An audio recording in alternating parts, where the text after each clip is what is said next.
Hello very good morning to all. Welcome to my new blog. આજે આપણે જઈએ છીએ સિદ્ધસર. ત્યાં શતાબ્દી મહોત્સવ છે, તો ત્યાં જઈ અને તમને પણ દર્શન કરાવું શતાબ્દી મહોત્સવના. વિડીયોમાં બના રહેજો અને છેલ્લે સુધી જોતા રહેજો. મળીએ આપણે આગળ. આ મહોત્સવમાં લગભગ 6000 સ્વયંસેવકોએ સેવા આપી હતી અને સિદ્ધસર મંદિરની 10 કિલોમીટર પહેલાં જ તે એક બાયપાસ રોડ, નવો રોડ બનાવવામાં આવ્યો હતો, જેના લીધે ગામમાં ટ્રાફિક ન થાય. અને તમે 5 કિલોમીટરની પહેલાં તે પાર્કિંગ માટે ખૂબ જ કહેવાય ને કે બેસ્ટ વ્યવસ્થા હતી. અને ત્યાં આવી રીતે બસ પણ ચાલતી હતી, જે બસ દ્વારા તમને મંદિરે લઈ જતી હતી. અને સ્વયંસેવકો 5 કિલોમીટર પહેલાં જ તે તમને બધા સેવા આપતા હતા અને પ્રોપર પાર્કિંગ અને બધી રીતે વ્યવસ્થા એકદમ મસ્ત હતી.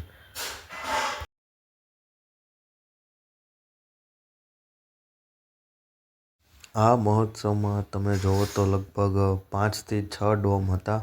તેમાં જુદા જુદા હતા, જેમ કે બાલનગરી હતી, પછી કૃષિ મેળો હતો, પછી એક જમણવારનો અલગ ડોમ હતો, પછી 12 શિવલિંગનો એક ડોમ હતો. પછી પાર્કિંગ માટે તો ઘણા બધા આવી રીતે અલગ અલગ ડોમ બનાવવામાં આવેલા હતા. આ તમે જોઈ શકો છો વિડીયોમાં, વેણુ નદીવાળો પુલ છે અને કેટલું મસ્ત રીતે આયોજન કરેલું છે. આટલો મોટો મહોત્સવ યોજો પણ કોઈ પણ રીતે તમને અગવડ ન થાય. એકદમ શિષ્ટતાપૂર્વક, એકદમ કહેવાય ને, સ્વયંસેવકોએ પ્રોપર બધી વ્યવસ્થા કરી હતી. પ્લાનિંગ ફૂલ પ્રૂફ હતું. તમે જોઈ શકો છો હવે મંદિર આવી ગયું છે. ઉમિયાધામ સિદ્ધસર લખેલું છે અને તેમની જ સામે મેન મંદિરનો પ્રવેશ ગેટ છે. તો સૌ પ્રથમ અહીંયા અમારી ફેમિલીને અમે ડ્રોપ કરી, ત્યારબાદ અમે કાર પાર્ક કરવા માટે આગળ ગયા. અમે લગભગ સવારના 9થી સાંજના 4 વાગ્યા સુધી ફર્યા, પણ તો પણ બધા ડોમની વિઝિટ નથી કરી શક્યા, કારણ કે ખૂબ જ વિશાળ આયોજન હતું. એટલા માટે જેટલું કવર થયું છે વિડીયોમાં એ હું તમને બતાવીશ, તો વિડીયોમાં છેલ્લે સુધી બન્યા રહેજો. અને લાસ્ટમાં આપણે લાઇટ શો થાય છે રાતના, એની પણ એક નાનકડો 20 સેકન્ડનો વિડીયો એટેચ કરીશ, એ પણ ખાસ જોજો. અને જો તમને વિડીયો ગમે તો લાઈક કરજો, શેર કરજો અને તમારા ફ્રેન્ડ સર્કલમાં શેર કરજો. તો આપણે હવે પાર્કિંગ બાજુ આવી ગયા છીએ.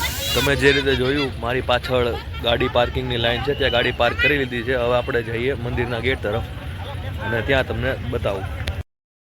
આજે હું ચાલીને જઈ રહ્યો છું એ વેણુ નદીનો પુલ છે. તમે જોઈ શકો છો નીચે પણ લોકો આવી રીતે પાથરીને બધી વસ્તુ વેચતા હતા.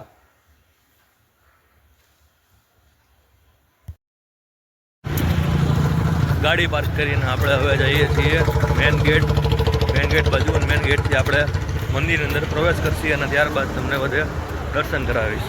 તો વિડીયોમાં બન્યા રહેજો છેલ્લે. આપણે અત્યારે સિદ્ધસર મંદિરના મુખ્ય પ્રવેશ દ્વારના દર્શન કરીએ છીએ. જય ઉમિયા માતાજી. આપણે એન્ટર થયા એટલે આવી રીતે આપણને એક બ્રોસ્ચર આપી દીધું. તેમાં આખો મેપ દર્શાવેલો હતો કે ક્યાં કઈ રીતે શું ડોમ છે, કઈ રીતે ક્યાં વ્યવસ્થા છે, ક્યાં કઈ વસ્તુ બનાવેલી છે. તો એ આપણે જોઈ અને ત્યારબાદ આપણે માતાજીના મંદિરના દર્શન કરવા માટે અંદર ગયા. તમે જોઈ શકો છો કેટલીક ભીડ છે અત્યારે. અને આ આપણે મંદિરની જે બહાર જે ગેટ છે ત્યાં આપણે પહોંચી ગયા છીએ. અને આજુબાજુ તમે જોઈ શકો છો એવી મસ્ત રીતે બધું વ્યવસ્થા કરેલી છે. એક LCD મોટી સ્ક્રીન પર રાખેલી છે. ત્યાં સાંસ્કૃતિક કાર્યક્રમ, આગળ એક ડોમ હતો, એનું લાઈવ ટેલિકાસ્ટ અહીંયા આવતું હતું. તો ચાલો આપણે હવે મંદિરની અંદર જઈએ અને તમને મેન મંદિરના ધજાના દર્શન કરાવું. અંદર આપણે માતાજીના તો હું તમને દર્શન નહીં કરાવી શકું, પણ તમે બહારથી જ તે દર્શન કરી લ્યો અને કમેન્ટમાં લખી નાખજો જય ઉમિયા. આ શ્રી સવા શતાબ્દી મહોત્સવ 25 તારીખથી લઈને 31 તારીખ સુધી યોજાયેલો હતો. આજે અંતિમ દિવસ હતો, એટલે લગભગ મારા ખ્યાલથી 4 લાખથી વધારે ભક્તો આવ્યા હતા ત્યાં. અને આ તમે જોઈ શકો છો પેલું એક રસ્તો બનાવેલો હતો વેણુ નદીના પુલ ઉપર જ તે. ત્યાંથી તમે જઈ અને આખું જે આયોજન છે ત્યાંથી આપણે ચાલુ કર્યું જોવાનું. તમે જોઈ શકો છો આ રીતે ફ્લાવરનું મસ્ત એરેન્જમેન્ટ હતું અને રાતના અહીંયા જ તે લાઇટ શો થાય છે. અહીંથી તમે જોઈ શકો છો આ વિડીયો આપણે પુલની ઓલી બાજુથી શૂટ કરેલો છે. તમે જોઈ શકો છો અહીંયા ફ્લાવર શો ચાલુ છે અને ત્યાં માતાજીનું મંદિર છે. અને એક વાત નોટિસ કરી, તમે કદાચ ગમે એ ડોમમાં ગયા હશો, લગભગ કૃષિ મેળો હોય અથવા બાલનગરી હોય અથવા ગમે તે હોય, તમને ચા, પાણી, શરબત ની બધે જ તમને વ્યવસ્થા જોવા મળે છે. લગભગ તમે 200 મીટર હાલો ને ત્યાં જ તમને પાછી તમને ચાની પાણીની વ્યવસ્થા જોવા મળે છે. અને આ અંદર જતાં જ તે યજ્ઞશાળા હતી, ત્યાંના પણ તમને દર્શન કરાવું. આ તમે જોઈ શકો છો યજ્ઞશાળાનો અંદરનું દ્રશ્ય. ત્યાં આવી રીતે આગળ એક મહારાજ બેઠા હતા અને તે બધી વિધિ કરાવતા હતા.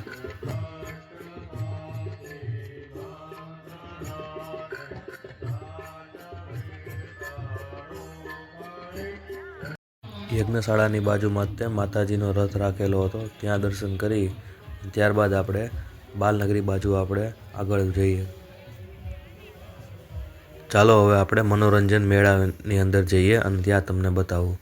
મનોરંજન મેળાની અંદર જતાં બંને બાજુ આવી રીતે ખાવાના સ્ટોલ હતા, ફળના તે ત્રોપાના તે, અને આવી રીતે કટલેરી બજાર પણ મિની કટલેરી બજાર જેવું હતું અહીંયા.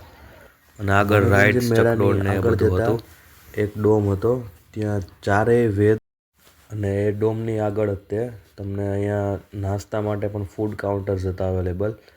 અને હા, તો ત્યાંથી આપણે હવે વેણુ નદીના પુલના નીચે જઈ અને ત્યારબાદ આપણે ભોજનાલય બાજુ જતા હતા.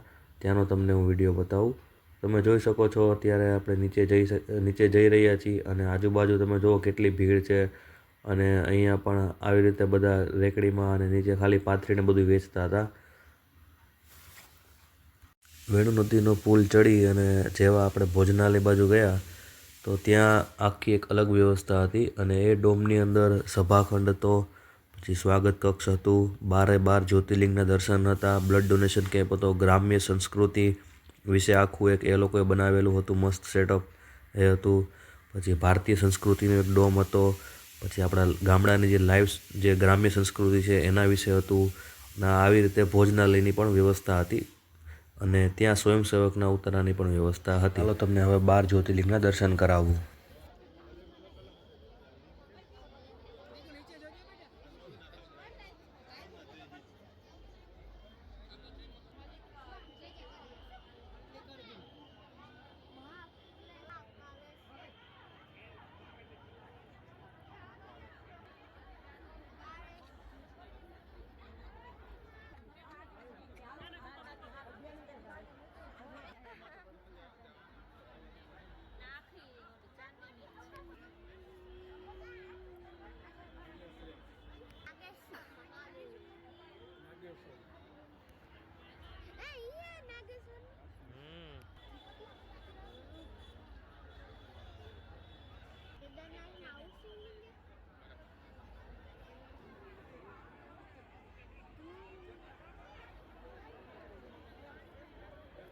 તો હવે 12 જ્યોતિર્લિંગના દર્શન કરી ત્યારબાદ આપણે આગળ જાઉં અને આગળ તમને બતાવું.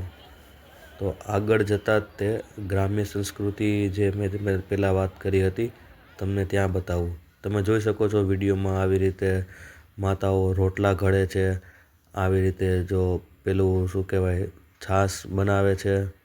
તમે જોઈ શકો છો અલગ અલગ રીતનું જે આપણી ગામડાની સંસ્કૃતિ છે, જે આપણે પ્રોપર ગામડામાં જે રહેતા હોય એ લોકોને તો ડાયરેક્ટ કહેવાય ને ખબર પડી જાય.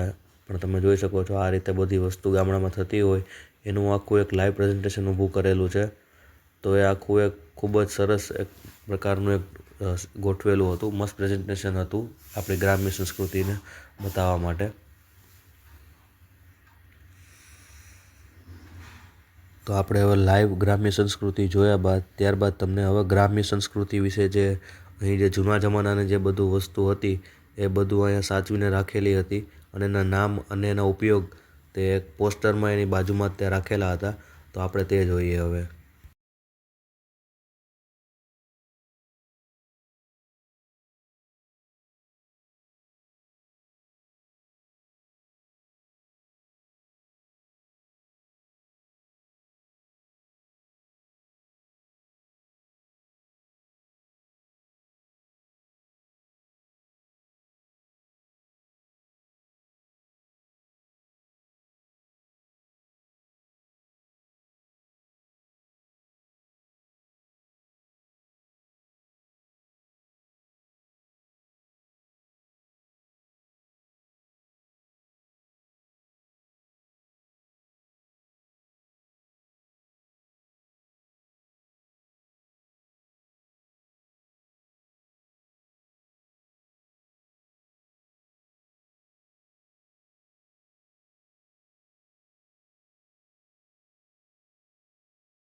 ત્યારબાદ બજરંગદાસ બાપાના દર્શન કરી અને ત્યારબાદ આપણે ફૂડ ઝોન કાઉન્ટર બાજુ આપણે ગયા અને ત્યાં થોડોક નાસ્તો કરી એટલે સાંજના 4 વાગી ગયા હતા, સવારના 9 વાગ્યાના ફરતા હતા એટલે ત્યાંથી હવે ઘરે જવા માટે નીકળી ગયા. તમે જોઈ શકો છો 4 વાગી ગયા હતા, અમે જતા હતા પણ સામે તમે જોવો કેટલી પબ્લિક હજી આવવામાં હતી ખાલી, તો તમે અંદાજો માણી શકો છો કે કેટલી પબ્લિક હશે. તો હવે આ તો લાઈવ આરતી જે રાતના સમયે લાઇટ શો થતો હતો તેનું તમે જોઈ રહ્યા છો. તો માતાજીના આરતી સાથે તે આપણે આજનો વિડીયો અહીં પૂરો કરીએ છીએ. જો તમને વિડીયો ગમ્યો હોય તો વિડીયોને લાઇક કરજો અને ખાસ તમારા મિત્ર સંબંધીઓમાં શેર કરજો અને ચેનલને સબસ્ક્રાઈબ કરજો અને લાઇક કરવાનું ભૂલતા નહીં.